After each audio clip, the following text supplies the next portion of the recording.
The office looked festive, but my chest felt heavy. An email appeared on my screen. Everything ended.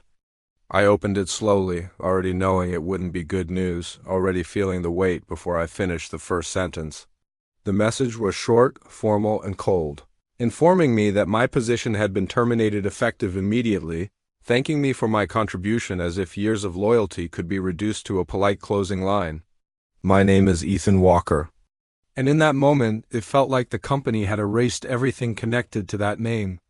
Around me, coworkers laughed about holidays, gifts, and year-end bonuses, completely unaware that I had just lost my job days before Christmas, the one time of year when companies talk the most about values, family, and loyalty.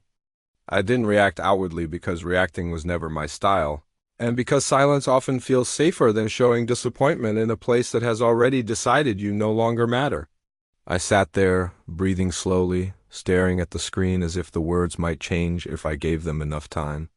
My thoughts went straight to the system no one wanted, the system no one understood, the system that once nearly destroyed the company. Years earlier, management had dropped it on my desk without ceremony or concern, asking casually if I could take a look, never realizing that this unstable, broken structure would slowly become the backbone of everything they depended on.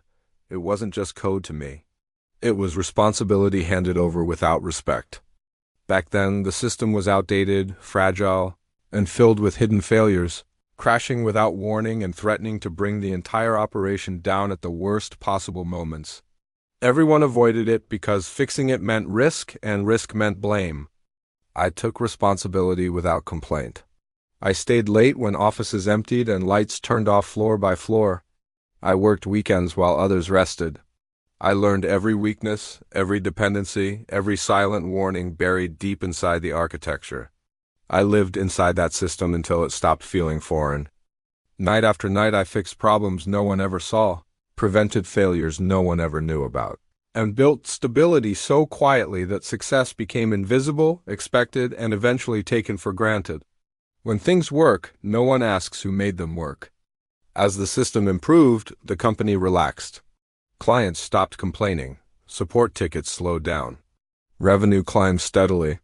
Executives grew confident, believing stability was natural, not earned, and credit went elsewhere. In meetings, louder voices explained results they didn't build, presenting slides that summarized years of my work in minutes, while I sat quietly in the background telling myself recognition wasn't necessary as long as the job was done right. I convinced myself that being essential was enough. Promotions passed me by, landing on people who spoke better, not built better, forcing me to ignore a truth I didn't want to accept. Responsibility without authority slowly became my role. Still, I stayed loyal. I believed loyalty would be noticed eventually. I believed patience had value. Winter proved me wrong. The first signs were subtle. Sudden documentation requests marked urgent, access reviews that made no sense, meetings scheduled without my name attached, changes that felt exactly like the early warning signs of a system about to fail, the kind you notice only if you've lived inside it long enough. Managers avoided eye contact. Conversations ended when I entered rooms. The air shifted, quietly but unmistakably. I recognized the pattern immediately because systems fail this way too slowly at first, then all at once. When the termination email finally arrived, it didn't shock me. It confirmed what my instincts had already been warning me about. The company had decided I was replaceable. Along with the notice came a polite request to ensure a smooth transition by handing over all system credentials, internal processes, and operational knowledge, as if understanding could be transferred like a password or copied into a document.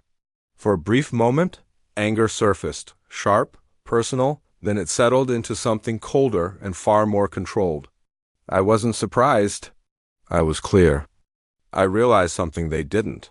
The system didn't survive because of documentation. It survived because of judgment, instinct, and constant invisible intervention knowledge earned through years of living inside it, not reading about it. I replied calmly. I thanked them. I agreed to assist, professional, polite, emotionless, exactly what they expected from Ethan Walker, the quiet one who always complied.